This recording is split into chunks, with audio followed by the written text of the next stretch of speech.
What's going on, my friends? Good morning. Morning mindset. Except today we're actually gonna go a little bit more tactical.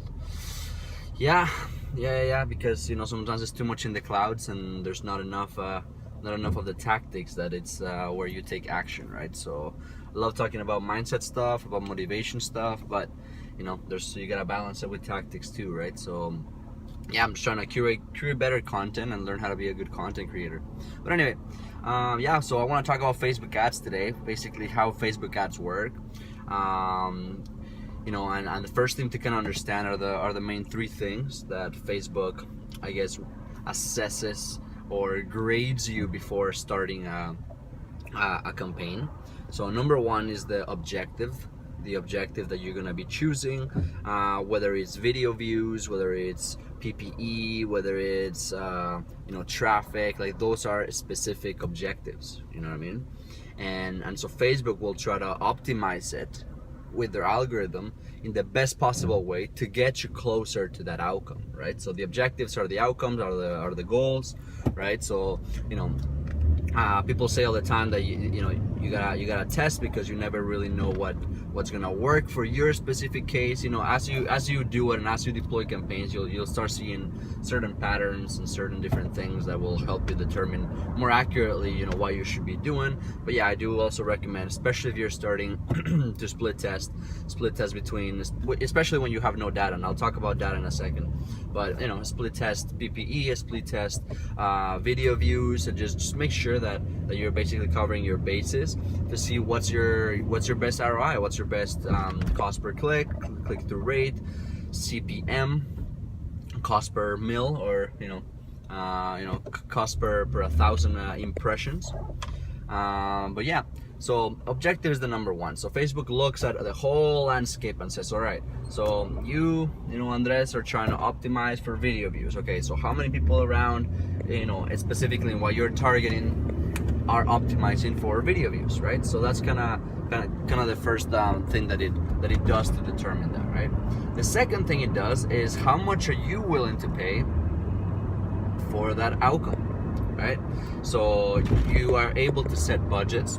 You start with a minimum of $5. If you do manual, you can do even lower than that, but why would you? You need to be paying to play type of thing, and obviously you want to give Facebook the most possible that you're comfortable with, to be able to optimize it for you in the best possible way, right? So that's one of the things, right, that you gotta reverse engineer how much your cost per acquisition of client is, or your cost per conversion, right? Whatever that conversion means. So when I say conversion, let me explain a little bit farther, right? So a conversion would be something along the lines of getting an email capture, getting someone's email or a phone number, or a contact us page. Those are specific objectives that they become a conversion if you optimize for that. So you gotta kind of reverse engineer and say, okay, what's kind of the most I'm willing to pay for this, and then give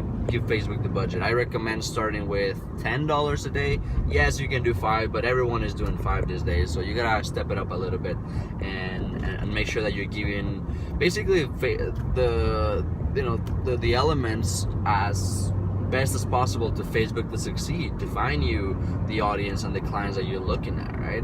If you don't give Facebook enough budget, if you are not optimizing for the right objective, and then the third one, your relevance score, right? So Facebook, it's an animal, right? And the algorithm is always trying to help the user, right? So Facebook's always wondering, what's on your mind, right? Like when you open up Facebook, it asks you, what's on your mind? And so Facebook's always trying to figure out what's on your mind, because he wants to curate your experience, because Facebook knows that the more you stay on the platform, the more that you will be likely to come back, and the more you'll be using all of the different features, and then basically Facebook will own the market, will own the data, will own everything, right? And so even though Facebook connects with third-party databases like Axiom and others, you gotta understand that Facebook wants to curate your experience, because there's nothing worse for someone to get an ad of something that's not relevant to that person, because then that's when it's like super salesy, right? But if I'm really into, you know, whatever, pho, and I like, you know, Vietnamese food, and so I actually, sorry, there's a really good restaurant over there, pho place. But anyway, you know, basically, if I'm really passionate about that stuff and Facebook learns my algorithm, or learns from me with their algorithm, and I start getting ads from, you know, Vietnamese culture, Vietnamese food, most likely than not, I'm gonna be clicking on them, right? I'm gonna be, you know, interested in them genuinely, and it won't really seem like an ad. Sorry, it's a little bumpy.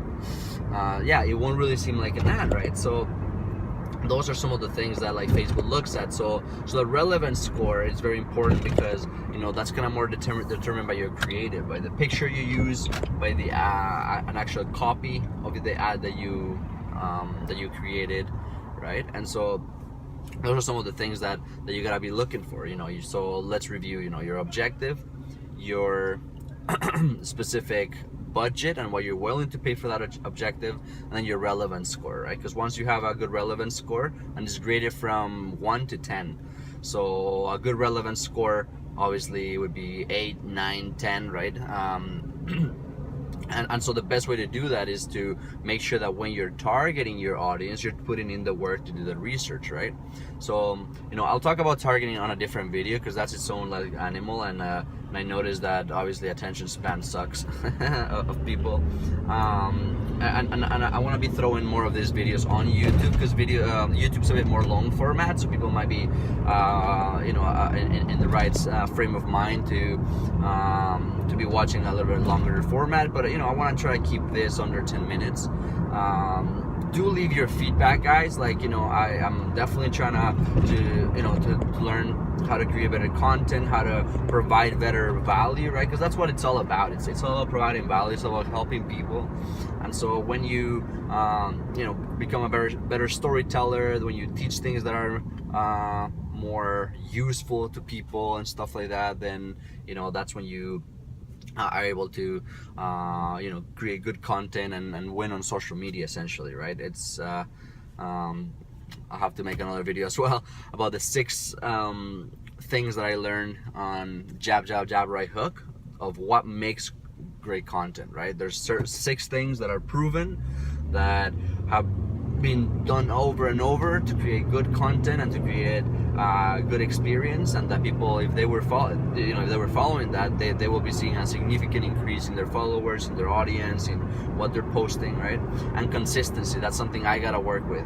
I gotta work on, because I am not that consistent.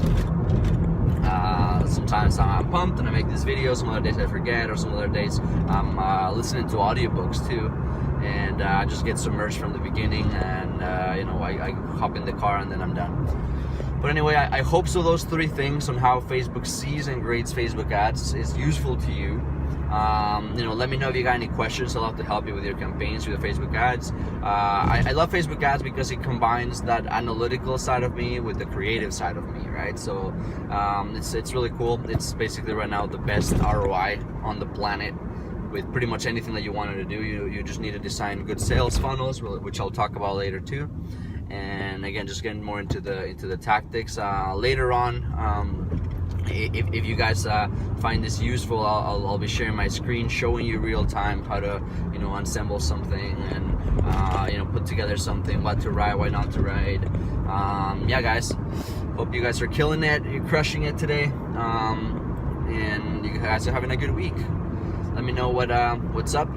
Comment below, like it if you found it valuable. If you're watching it, I always like to know who watches it, who doesn't, so I can connect to them, thank them for liking the video and paying attention, because I know that your time is valuable. So anyway, hope you guys have a great Wednesday. Take it easy. Cheers.